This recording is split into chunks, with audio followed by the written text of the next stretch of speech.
اعوذ باللہ من الشیطان الرجیم بسم اللہ الرحمن الرحیم۔ السلام علیکم۔ ہم امید کرتے ہیں آپ سب خیریت سے ہوں گے۔ اللہ رب العزت سے ہم دعا کرتے ہیں آپ تمام دوستوں، بھائیوں اور بہنوں کو اپنی حفظ و امان میں رکھے۔ بیوی کے انتخاب میں لازمی طور پر کوئی معیار تو ہوتا ہی ہے۔ کتنا اچھا ہو کہ یہ معیار شرعی ہو۔ اگر ایسا ہو جائے تو زندگی خوش بختی کا گہوارہ بن جاتی ہے۔ حضرت سیدنا ابراہیم علیہ السلام نے اپنے بیٹے حضرت اسماعیل علیہ السلام کے لیے یہی معیار منتخب کیا تھا۔ اس حوالے سے امام ابن جریر طبری رحمۃ اللہ علیہ بیان کرتے ہیں، حضرت سیدنا ابراہیم علیہ السلام اللہ تعالیٰ کے حکم پر اپنی بیوی حضرت ہاجرہ علیہ السلام اور اپنے بیٹے حضرت اسماعیل علیہ السلام کو مکہ کی بنجر زمین میں چھوڑ گئے تھے۔ اذن الہی سے وہاں زمزم کا چشمہ جاری ہوا، لوگوں نے وہاں رہائش اختیار کرنا شروع کر دی۔ آخر کار سیدنا حاجرہ رضی اللہ تعالی عنہ اس دار فانی سے رخصت ہو گئی۔ حضرت سیدنا اسماعیل علیہ السلام نے وہاں رہائش پذیر قبیلے کی ایک عورت سے شادی کر لی۔ ادھر سیدنا ابراہیم علیہ السلام نے اپنی دوسری بیوی سیدہ سارہ کو اپنی بیوی اور بیٹے سے ملاقات کے سلسلے میں مکہ کے سفر کے لیے اعتماد میں لیا۔ انہوں نے کہا جائیے مگر جلد واپس آ جائیے گا۔ حضرت ابراہیم علیہ السلام مکہ روانہ ہو گئے۔ مکہ پہنچنے پر حضرت سیدنا ابراہیم علیہ السلام کو معلوم ہوتا ہے کہ ان کی بیوی حضرت ہاجرہ علیہ السلام تو فوت ہو چکی ہیں۔ انہوں نے حضرت سیدنا اسماعیل علیہ السلام کے گھر جا کر ان کی بیوی یعنی اپنی بہو سے پوچھا کہ تمہارا خاوند کہاں ہے؟ ان کی بہو نے جواب دیا وہ گھر پر نہیں، شکار کرنے گئے ہیں۔ حضرت سیدنا اسماعیل علیہ السلام شکار کرنے کی غرض سے حرم کی حدود سے باہر تشریف لے جایا کرتے تھے، اس لیے دیر سے واپس آتے۔ حضرت سیدنا ابراہیم علیہ السلام نے اپنی بہو سے پوچھا تمہاری معیشت اور گزر اوقات کیسا ہے؟ ان کی بہو نے جواب دیا جی ہم بہت تکلیف اور سختی میں ہیں، وقت بہت مشکل سے گزر رہا ہے۔ حضرت سیدنا ابراہیم علیہ السلام نے فرمایا جب تمہارا خاوند واپس آئے تو اسے میرا سلام کہنا اور یہ پیغام دینا کہ اپنے دروازے کی دہلیز بدل لے۔ یہ کہہ کر حضرت سیدنا ابراہیم علیہ السلام نے واپسی کی راہ لی۔ جب حضرت سیدنا اسماعیل علیہ السلام گھر واپس لوٹے تو اپنے والد کی خوشبو محسوس کی۔ اپنی بیوی سے کہنے لگے کیا ہمارے گھر کوئی آیا تھا؟ بیوی نے ناک منہ چڑھاتے ہوئے کہا ہاں اس طرح کا ایک بوڑھا شخص آیا تھا۔ حضرت سیدنا اسماعیل علیہ السلام نے اس سے فرمایا اس نے تمہیں کیا کہا؟ ان کی بیوی نے کہا اس نے کہا تھا کہ اسماعیل علیہ السلام کو میرا سلام کہنا اور یہ پیغام دینا کہ اپنے دروازے کی دہلیز بدل لے۔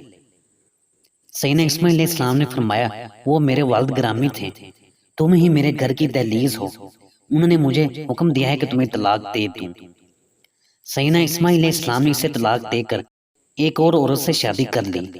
یہ خوش بخت عورت مداد بن عمرو جرہمی کی بیٹی تھی۔ حضرت سیدنا ابراہیم علیہ السلام نے ایک عرصہ کے بعد پھر حضرت اسماعیل علیہ السلام سے ملنے کے لیے مکہ جانے کے حوالے سے سیدہ سارہ علیہ السلام کو اعتماد میں لیا۔ سیدہ سارہ علیہ السلام نے پھر جلدی واپسی کی تلقین کی۔ اب کی بار جب سیدنا ابراہیم علیہ السلام اپنے بیٹے حضرت اسماعیل علیہ السلام کے دروازے پر پہنچے تو وہ پھر شکار کرنے کے لیے گھر سے باہر گئے ہوئے تھے۔ تو حضرت سیدنا ابراہیم علیہ السلام کی اپنی نئی بہو سے اس طرح بات چیت ہوئی۔ سیدنا ابراہیم علیہ السلام نے ان سے فرمایا آپ کے شوہر کہاں ہیں؟ ان کی بہو نے فرمایا شکار کرنے گئے ہیں اور وہ آتے ہی ہوں گے انشاءاللہ، اللہ آپ پر رحم فرمائے، آپ تشریف رکھیے۔ سیدنا ابراہیم علیہ السلام نے ان سے پوچھا آپ کے معاشی حالات کیسے ہیں؟ ان کی بہو نے جواب دیا جی اللہ کا بہت فضل و کرم ہے، اللہ کا دیا سب کچھ ہے۔ سیدنا ابراہیم علیہ السلام نے ان سے پوچھا آپ لوگوں کا کھانا اور پینا کیا ہے؟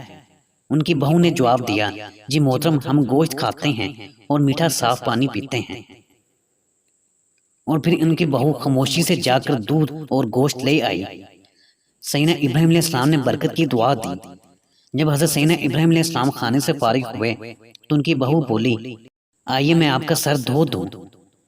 سیدنا ابراہیم علیہ السلام نے رضامندی ظاہر کر دی اور نیک بہو نے ان کا سر دھو دیا۔ سیدنا ابراہیم علیہ السلام نے اس سے کہا جب تیرا خاوند آئے تو اسے میرا سلام کہنا اور یہ پیغام دینا کہ تیرے گھر کی دہلیز اچھی ہے، اسے قائم رکھنا۔ حضرت سیدنا اسماعیل علیہ السلام جب شکار سے واپس لوٹے تو گھر میں اپنے والد کی خوشبو محسوس کی۔ اپنی بیوی سے کہنے لگے کیا گھر میں کوئی آیا تھا؟ بیوی جی ہاں، حسین ترین چہرے اور عمدہ ترین خوشبو والے ایک بزرگ آئے تھے، انہوں نے آپ کے بارے میں مجھ سے پوچھا، میں نے ان کی مہمان نوازی کی اور ان کا سر دھویا، یہ ہیں ان کے دونوں قدموں کے نشانات۔ حضرت اسماعیل علیہ السلام نے فرمایا، کیا انہوں نے کوئی پیغام دیا؟ بیوی جی وہ فرما کر گئے ہیں کہ اسماعیل علیہ السلام کو میرا سلام کہنا اور یہ پیغام دینا کہ تیرے دروازے کی دہلیز ٹھیک ہے، اسے قائم رکھنا۔ ناظرین، دہلیز تو دراصل وہ خود تھیں، اس نیک بخت اور سازمند خاتون سے سیدنا اسماعیل علیہ السلام کی اولاد ہوئی، جس نے قیامت تک کائنات میں اعلیٰ مقام و مرتبہ پایا۔ یہ بات بتانے کی نہیں، آپ سب کو معلوم ہے کہ ہمارے پیارے نبی حضرت محمد صلی اللہ علیہ وآلہ وسلم سیدنا اسماعیل علیہ السلام کی اولاد میں سے تھے۔ ناظرین، ہماری آج کی ویڈیو یہیں تک تھی، ویڈیو کو لائک بھی کر دیں اور ہمارے چینل کو سبسکرائب بھی کر دیں اور گھنٹی کے بٹن کو پریس کر دیں تاکہ اس طرح کی مزید اچھی ویڈیو آپ تک بر وقت پہنچ سکیں۔ شکریہ، اللہ آپ کا حامی و ناصر ہو۔